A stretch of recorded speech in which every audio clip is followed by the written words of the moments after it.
سايبري سايبري جول جول جول جول جول. وانا اسماعيل على اسماعيل في النهار وليس في الليل، وفاينورد يا وينه كل الوين.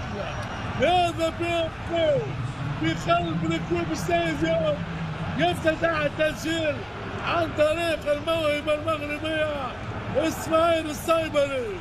شوف الكرة من ماورو جونيور.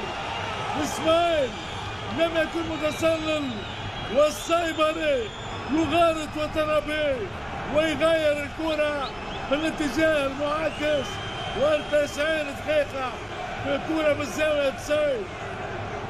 هدف للبر، هدف النار.